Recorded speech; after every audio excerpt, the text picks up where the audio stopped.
On today's show, we're sharing 6 ways having a personal brand can increase your sales. And before you judge what a personal brand is, we definitely want to break down exactly how we're defining that so you can understand the impact that it can have. All right, let's jump into it.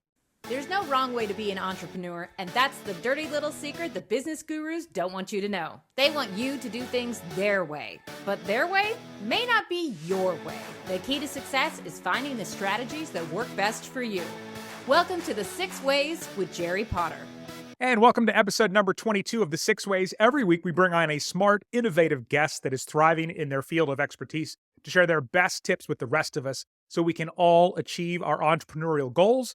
I truly believe that we all do better when we all do better. Now, this is both an audio and a video podcast, so if you want to switch from one to the other, you can find the link in the description or show notes, depending on where you are.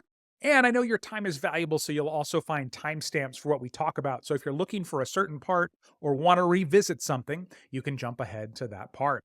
My name is Jerry Potter, founder of 5 Minute Social Media and the Social Media Leads Lab. And my guest today is Bob Gentle. Bob runs a coaching program and agency that helps business leaders elevate their personal brands. And I'm so excited to have him on the show.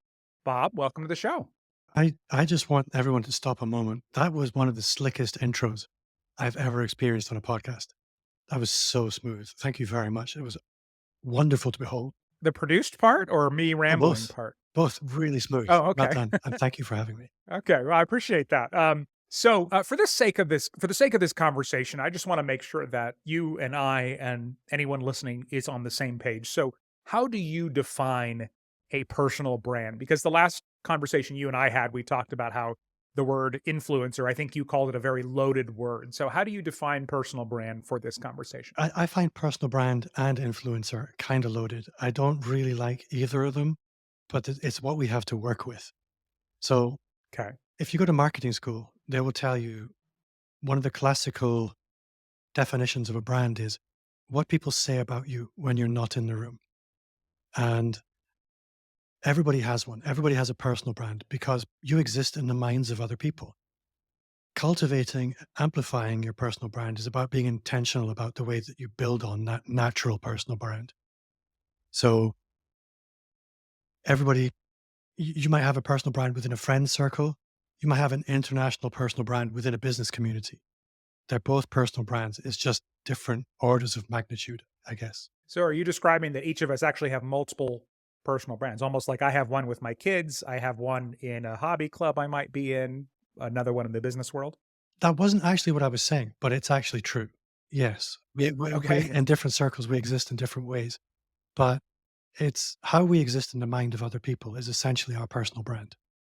I love that. And to me, the strength of a personal brand is that we are able to humanize our company no matter what size we are. And this is not, any negative thought that pops into your head about influencer or personal brand. I encourage you to let that go because that's not specifically what we're talking about here. But in my mind, a personal brand is making you more memorable, allowing you to charge more, all of these things. And we'll certainly get into Yeah. those a little bit here as we jump in. So, okay. Glad we're on the same page here. So, we're going to share 6 ways having a personal brand can increase your sales. Bob brought 3, and then I brought 3. And our question of the week from Monique, which is, can I have a personal brand and still maintain my privacy? And as somebody whose original personal brand was very much in the public eye, I'm excited to discuss that. And I'm sure Bob will have some great insights on that as well. So, let's jump in. 6 ways having a personal brand can increase your sales. Guest always goes first. So, Bob, what do you got? The first one for me is a biggie, and it's referability. Most business owners depend on referrals to an extent. Opportunity can typically find us through outbound sales, inbound sales through content, through ads, and relationships. And if you build a strong personal brand that comes across as having some authority, lots of credibility, experience, that you're what I think Russell Brunson describes as an attractive character, then people are going to refer you more often because the people like to be associated with micro celebrities, if you like, being famous with a small f. Um, if I guess people will have experienced this, you'll experience it in the schoolyard. Everybody wants to be seen hanging out with the cool kid. It's a little Mhm. bit like that. I'm trying to think how I would express this more succinctly, but people will more readily refer you when they think that you're kind of a big deal because they yeah, it makes them look good. That's what I would say. If you have a strong personal Yeah. brand, the referrals are going to be the, the line of least resistance is towards you rather than towards somebody else psychologically. That is beautiful, and I didn't necessarily expect for you to, like, throw something out there because I deal so much in personal brands, but I'd never thought of it that way, but you're 100% right because it's almost like when I refer an Apple product, right? Apple products are part of my identity. When I refer somebody and I do refer people that I think are great because it's because they have a strong personal brand, and when I refer them, I'm like, "Oh, yeah, you gotta check them out. They're wonderful." So, there's almost like a status for the referrer, right? That's kinda what you're saying? It's if you've ever watched the TV show House of Cards, they talk about proximity as power, and everybody wants proximity to the person they perceive, and it may not be real, but it's perceived as there's some kind of high roller.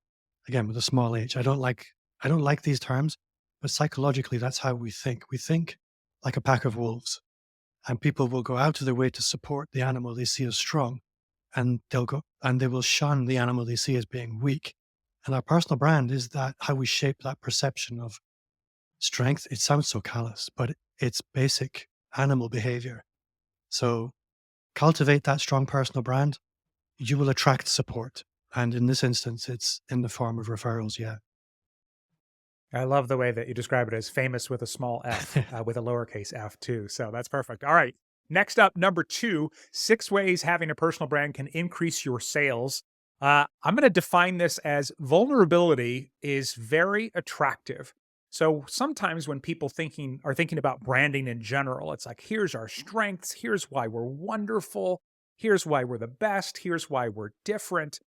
But one of my favorite phrases, and I've operated this going all the way back to when I was a radio personality or presenter, and I had to learn this. Nobody can relate to your affection. Or sorry, nobody can relate to your perfection. Hmm. Let me get that right. And so when we come across as these perfect brands and nothing ever goes wrong, it's really hard for anyone to relate to that. But the opposite can be true. When you show some vulnerability, which is really easy to do with a personal brand, then all of a sudden they are like, oh, yeah, they seem great. And so vulnerabilities you can share, they don't have to be related to your business. That can be powerful in the right scenario. But for me, I will talk about my Diet Coke addiction or my struggles as a dad of 2 young boys. Being a dad is one of the hardest it is the hardest job. Like, entrepreneurship feels easy, even though it's not compared to that. And so sharing those kind of things, which comes much more naturally and makes sense as a personal brand as opposed to a corporate bank, for example, can do a lot, and it's very attractive and endearing to people. Would you agree, Bob? I do absolutely agree. I think for me, that was also a very big moment when I realized actually it's fundamentally important that I don't attract everybody because there's a physics to attraction. For every action, there's an equal and opposite reaction. If you look at basic magnetism, you can't have that strong force of attraction without the equal force of pushing others away. So, if you want to see success, it becomes really important that you lean into what's as authentically you as you possibly can in order that you attract the right people. And those people who would never have been into you in the first place, they give you a big body swerve. Um, and that's a wonderful thing. It's a terrible thing if you have a very weak personal brand and you're depending on every single thing that comes in the door. But if you don't, if you play the numbers, that authenticity works in your favor in some surprising ways. I have a membership program called Social Media Leads Lab, and my favorite compliment that I will get from people is, where do you find these people? Everyone's a good person and that sort of thing. And I don't have like, can you teach me how to do that? And I'm like, I don't really have a strategy for that, except when you put out who you are Yeah. and your goals, you tend to attract those same people and, repel the others. And so I love the way that you put that. All right. Next up, number 3, 6 ways having a personal brand can increase your sales. Go ahead, Bob. For me, it's a natural follow on from what you just described it. Because for me, number 3 is a better client fit. And you have to tell me if I'm doing the wrong one. Mm. But when I understood the authenticity piece and I could really relax into being myself and not trying to be a caricature of Gary Vaynerchuk or somebody like that, because I just can't do that. What I found was the people who were coming into my business, they already liked me before we'd ever met. And that was um, really new because it used to be that after I sold every client, I had to sell them on me. And that was Mm. really hard work because sometimes I'd sell a client and when I discover, you know what, we just don't like each other.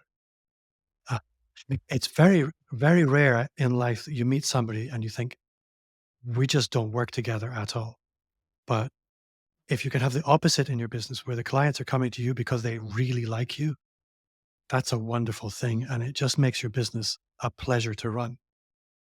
Does that make sense? Surely, yeah, but surely you run into a situation occasionally where somebody really likes you, but it's still not a good fit. Would you say? Actually, very rarely. Yeah. I think it can happen, but often where the vision is misaligned. If somebody's decided they kind of like me, I get on with anybody. But yeah, so no, mostly I don't find that a problem. Yeah, I would think it was Yeah, rare. The reason it popped into my head is one of the things that I always kind of have to remind myself in my business because, we all enjoy flattery. And so if somebody says they like something or somebody says they like something and they ask for something, I'm like, oh, okay, let me do that for you. And it's like, oh, wait, is that still the right fit? Kind of like you were very complimentary as we started the show. And all of a sudden I was just like, oh, wow, thanks, Bob. And, you know, and so, yeah, so that's kind of what I was envisioning because there are situations where obviously it can be one way, but I think you're right. When you put your personal brand out there, you're going to attract the right people, especially when you get into values and things like that. yeah. So that's great. All right, did you want to add something? No, Oh, okay. Okay. I switched to my notes and then I heard a breath, so I just wanted to check. Okay. Next up, number 4 of 6 ways having a personal brand can increase your sales. Just before we jump into that, this episode is brought to you by dailysocialmediatips.com. You can join thousands of entrepreneurs who get my social media tips delivered straight to their inbox for free. And of course, daily emails aren't for everybody. So at the moment they become unhelpful, if that ever happens, you can quickly unsubscribe from any email. I encourage you to give it a shot. Just go to dailysocialmediatips.com. Only takes a few seconds to sign up. So, 6 ways having a personal brand can increase your sales. Number 4, it accelerates trust. And this is similar to some of the other themes that we have been talking about. But the more you share about you as a human, the faster that trust is going to be built up. Because if you only share who you are as a business and the things that you do for people, trust can come through social proof and some other avenues. But if you start sharing more about your values, the things that are important to you, or we talked about your vulnerabilities, I think in some ways when we share things that aren't all, shiny rainbows, it's kind of like, oh, nobody would ever share that unless it was true. you know, I did earlier this year, I did an in-person all-day workshop with real estate agents. And part of the day we discussed personal brands. I had everybody give them some criteria. Everybody wrote down and kind of wrote down what might be some of, part of their personal brands. And one of the aha moments for the people in the room, as I had people stand up and share like these 5 things that can make up their personal brands, was kind of like, wow, like I just met you, but I feel like I know you so well. yeah. And I think it is sort of that thing where it's like, well, they wouldn't share that unless it was true. So they must be an honest person and therefore an honest brand. I use a very similar device with clients, which is what I call, and I don't know if I made this up or somebody else did, but the 5 themes of you. And what I've found through working with that again and again is people often take for granted what appears mundane for them, not realizing how interesting that is for other people. Um, I think I might have used this example with you the other day that I have a friend who lives in Hawaii, and every time I see him on social media, it's just he lives in paradise. And I think Mhm. where I live, it's a big city in Scotland. It's always raining. he's visiting here at the moment. He thinks he's arrived in fairyland. And the message there is what's ordinary for you is amazing for somebody else. So sometimes leaning into the ordinary things in your life are equally powerful. For me, if I see an American street, just the fire hydrants, I think that looks amazing. For you don't even see them anymore. Um, there was another aspect to that, which was, um, oh, I can't remember anymore. Doesn't matter. But yeah, Well, hold on. So, are you saying you don't have fire hydrants we do, in but you don't Scotland? see them because they're buried in the ground. You have to Okay. lift a manhole Okay. cover to put a fire hose in the ground.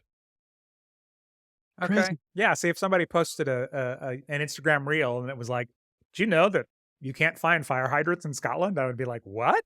Tell me more." Yeah, that's a great example of how that the mundane, and that was what I saw come out of this workshop that I taught. I'll never forget this woman. She stood up and she talked about how she thinks that. Um, okay, I have to get this right for the international community. She thinks main courses, which here in the United States we call entrees, but I learned when I was Yeah, traveling to Australia that most of the world that's an appetizer. That's the thing that comes, at the beginning of the meal. But she thinks main courses are a waste of food and a waste of plate space, and she just wants to eat what we call appetizers, what yeah. a lot of the world calls entrees, all the time. And she was so passionate about it. And people would start throwing other food items like, "Oh, what about a great steak or whatever?" And she's like, "No, waste. I want to, I want tapas. I want to sample everything." And I was like, "That's such a cool, unique, thing and so memorable." And so I have a feeling in 10 years, I've already forgotten her name. Apologies if you're listening. It was a big room full of people, but I'm always going to remember that because I thought that was so I cool. remember what I So, wanted to say yeah. now, that Okay. if you think of any micro celebrity that you know or internet personality, we know quite a lot about them. So we know what their kids do for sometimes. We know where they've been on vacation. Celebrities, if you like, they make it part of their business to allow some of the windows into their life to be open. And they do that because the brain needs a certain amount of information in order in order to establish a relationship with someone. So using these five themes, giving ourselves three dimensions for people to build a relationship rather than the one dimensional business, um, it Yes. works strongly as a psychological binding factor. So that's why the five themes, that's what I wanted to say about the five themes. It doesn't have to be five, it could be Mm. two, it could be three, it could be four. You decide. But give people a little bit of material in order that you can exist in their mind a little more richly. Yes. Yes. Very well put. All right. Next up, number 5, 6 ways having a personal brand can increase your sales. What do you got, Bob? For me, this comes down to good old fashioned competitive advantage. I remember I was asked, and this is in the days when I was fairly new to my podcast. I think I was in episode 50 or something like that, which back then I thought I'd made it. Um, but it was new, and I was still providing agency services at the time locally where I lived. So I was invited to come in and pitch for some business. And I was speaking to these people for 20 minutes or so. And then it went really, really well. And then the CEO comes, knocks on the door. He says, Bob, I'll walk you out. And he started telling me about all the podcast guests that I had on the show and that he'd been listening. And it became apparent as I was on my way out the door, he'd already decided I had to work. And Hmm. he just wanted to meet me on the way out. There was nobody else pitching for the work. It was just me. Because what I realized was if you have a very strong personal brand and everything that goes with that, the implied authority, the the credibility, you are the de-risked quantity. If somebody has to choose between two Mm. providers of any service, one of them, there's a dark cloak of mystery over them. Nobody really knows who they are or what they do, but the price was okay. And they seemed okay when you were speaking to them. And then there's another vendor who is very transparent, very open, clearly knows lots of people who are world experts. Who's going to get the work? It's if the price is the same, Yes. even if the price is a little bit higher. And it doesn't take an awful lot of work to establish that point of difference as a personal brand. It doesn't take years of podcasting. It just takes a little bit of consistent visibility, a bit of consistent effort, and it can make a significant difference from a competitive perspective. Well, and I think too, and obviously this depends on a person's business, but as you said, even if the price is a little higher, in some cases, a personal brand can make you the person they want to work with, no matter the price, because you're no longer a Y- commodity. They're not looking at, like for your example, Bob, they're not like at you and another agency and they're like, okay, well, they're going to do this many this and this many this. And, here's the price Yeah, point. They're just going, as long as Bob is not $50,000 more, we're going with Bob. And that sounds like that's what the CEO decided before you walked in the door that day and made you pitch anyway, right? yeah. No, that's pretty much the situation. Back then, Yeah. I did have to pitch against other people. These days, it's very unusual. By the time people come, by the time I know about people, they've already kind of decided it's just a question, can they afford it or not? Um, and Yes. I'm very affordable, everybody. Just FYI. All right. Up next, number 6 of 6 ways having a personal brand can increase your sales. And number 6 is having a personal brand automatically makes you more memorable. And we've talked about that in this conversation in a lot of different ways. But when they need you, maybe they don't need you right now, but when they do, they will remember you. And when their friend asks for a referral for whatever you do, again, they're more likely to remember you, this multi-dimensional person who happens to, not only have their business, but also hate the main course of meals and, whatever else it may be. And that alone to me is worth any time or money to invest in developing a personal brand. Because, if your business thrives on referrals, the best thing you can do is always be at the top of somebody's mind or at the tip of their tongue, essentially. One of the curse of my early career was I was almost the invisible guy. I was a really shy introvert. And in large groups, in traditional networking events, I really struggled. But by focusing on things like this, being able to spend time one on one with people, I managed to kind of sidestep the natural networking cycle. And as a byproduct of that, became very, very memorable.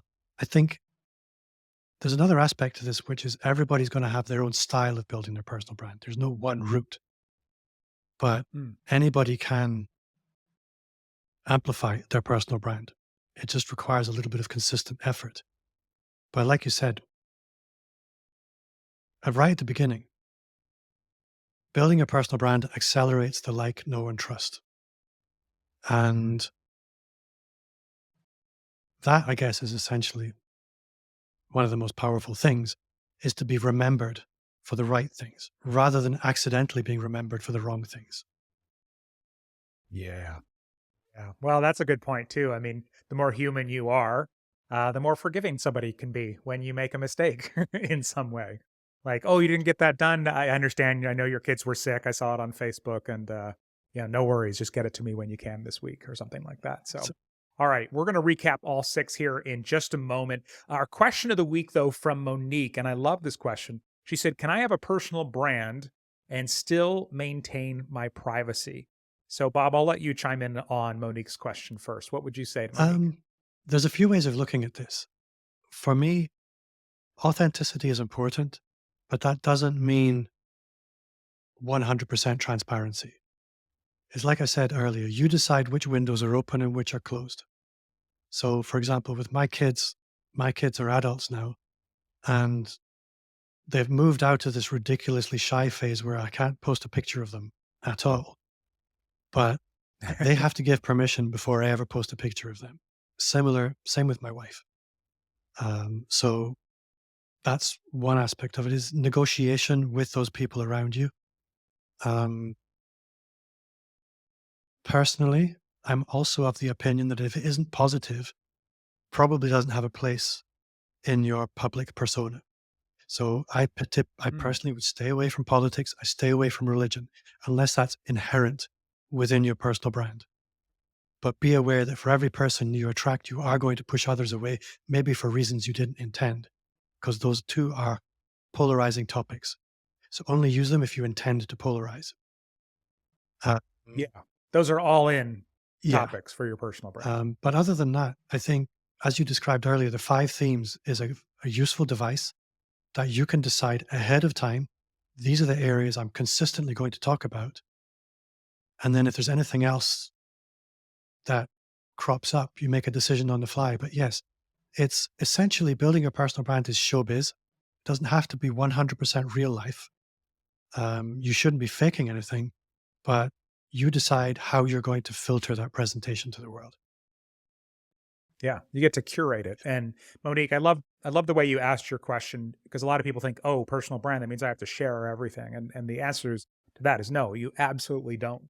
So, before doing what I do now, my wife and I hosted radio shows as radio personalities or radio presenters.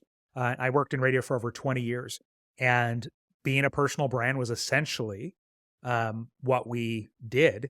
And we had these conversations of here's what we share and here's what we don't. And there was no gray Yeah. area. So, for example, we would post pictures at home or share pictures at home. Some of this predates the internet too, but we would never post any photos outside of our Yeah. home because we decided that was a boundary we weren't going to cross. Then once we had kids, whole nother conversation, right? Okay, what are we going to share? And so, unless you're in a close knit, like private, group that we've created online, we don't post public photos of any of our kids' faces. When they get older, that's their decision to make. And if we might talk about something that's happening at school, but we don't talk about what school it is ever. And then another big one for us was, and again, this depends on where you live and if you're a local business or an international business or whatever it might be, but do you post about things while they're happening? So one of our rules in radio generally was if it was not a radio sponsored event, like we're at this concert, we didn't post about it until later on. And so it might be different for you, Monique, or anyone else who's listening to this, but once you set those boundaries and just make them black and white, so there is no wiggle room, it becomes very clear and it feels a lot safer to share because you've predefined Yeah. the things that you're going to share. And I love what you said about your kids and your wife, Bob, because if there are other people in your life that are part of your personal brand, you're going to want to okay that with them as well. That was a big conversation for me because I can remember I used to really struggle with any level of visibility online. Go back about 5 years, I was crippled by the idea of a selfie. And that's hilarious now for most people who know me because I'm pretty much Mr. Selfie. But that used to be really, really difficult. And I remember having that conversation with my family, and they said, "We'll make it happen." They started taking the pictures of me. So my family started to participate in the cultivation of that personal brand because they knew it was important because it's what put bread on the table. So take your family along with you if that is an issue for you, because if you can get the support of your family, most people worry about the reactions of other people, family, Mhm. friends. Have the conversation, like you said, tell them this is important to me. It's important for my business growth. It's important for my career that I become more high profile. So you're going to see me doing some weird ass things online. I would love your support. And people love it. Yeah. Well, and as you said, selfies were very much out of character for you. So had you not had that conversation, would have been, do you see what dad's doing? What's going on? What's happening Yeah. there? So, But all my right, let's son, recap our 6 ways. I was What's going to say, that? my older son invited me to his partner's mother as an influencer, and he meant it. Well, I think you are an influencer, and on some level for sure. So let's talk about these 6 ways again to recap. A personal brand can increase your sales. Number one was referability.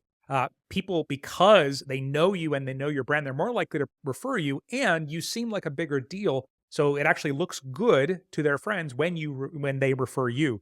Number two, vulnerability is very attractive. A personal brand allows you to share vulnerable parts of your life without necessarily sharing weaknesses in your business. And that makes you a lot more likable and trustworthy. Number three, a better client fit. When people feel like they already know you ahead of time, you're going to attract clients that you probably align well and work well with.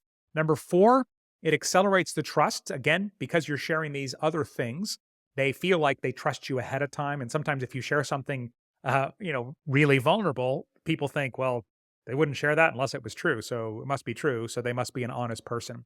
Number five, competitive advantage. Because you are higher profile and you've got this personal brand out there, even if they look it up as they're just discovering you and they see your presence online, you are a lower perceived risk to hire or work with than somebody who doesn't have that. And number six, you're more memorable for all the reasons that we talked about. So they'll remember you when they need someone like you or when a friend asks if they have any referrals for someone like that. So, Bob, I'm going to ask you to choose your favorite of the six. You do not have to choose one of mine. You can choose one of yours. I don't want that to be awkward or anything like that. Which of those do you think is most impactful or is your favorite? I'm going to go for memorability because at the end of the day, that's what it's all for. You want somebody to think of a need and automatically associate that with you. And I'll give you a good example. I met a guy nearly 20 years ago when I was probably in my mid 20s working for an oil service company as a designer guy. And there was another guy come over from Venezuela to visit the company to Scotland. Crazy. And we met each other for a day. And then 20 years later, I get a message on LinkedIn saying, "Hey, Bob, I'm now the CEO of this big company. You're the only guy who can help me." And that was purely driven through the cultivation of my personal brand online. I had moved from his head from that little guy he met 20 years ago to the only person who he could trust to speak to about his personal brand and integrating that with the sales process. So, 2 decades yeah, later. That's amazing. What a great story. Okay. I'm going to go with my favorite being number one, and mainly because it's not one that I'd thought about before until you brought it to the show, which is this idea that if you have a strong personal brand, people are more likely to refer you because it almost comes with status, like, oh, you should check them out, and I know them, and kind of know them, and the other person goes, oh wow, they seem like a big deal. So there's just a little bit more psychology at play there, which I really, really like. So if you want to go deeper on any of those, you can go to the6ways.com/22 for episode 22. And if you enjoyed our show, I definitely want you to check out Bob's podcast, which is called the Personal Brand Entrepreneur Show. And then Bob also has something called the Personal Brand Business Roadmap. So give us a quick explanation about what the Personal Brand Business Roadmap is, Bob. so a personal brand business is essentially a business that's wrapped around you and your personal brand. Uh, there are 5 strands to the roadmap. There's building your personal brand foundations, building your visibility, building your authority, productizing, and then selling and scaling. And the roadmap helps people orientate around the confusing mess that is all the decisions that go into actually making that happen. So some people would have a very successful business, but they're struggling to move much further because they maybe missed some things earlier on the roadmap. People at the beginning of the journey might be trying to jump straight into selling $45 courses when nobody knows who they are. There's a better way to do that. So it's just all about helping you get the right things in the right order to build, market, and monetize your personal brand. I love that because all entrepreneurs, we all waste so much time trying to figure out what thing to do next. So that link is included in the show notes or the description, depending on where you are consuming this episode. And if you like this one, 2 other episodes to check out: 6 ways you should break the social media rules. This is definitely part of being a personal brand, is sometimes is doing things a little differently. And then also 6 ways anyone can increase their camera confidence. Video will definitely help you grow your personal brand. And you can find links to both of those wherever you are watching or listening. Remember, we all do better when we all do better. So keep helping each other out. Let us know how it's going. And Bob, thank you for being on the show. Thank you. This has been a lot of fun.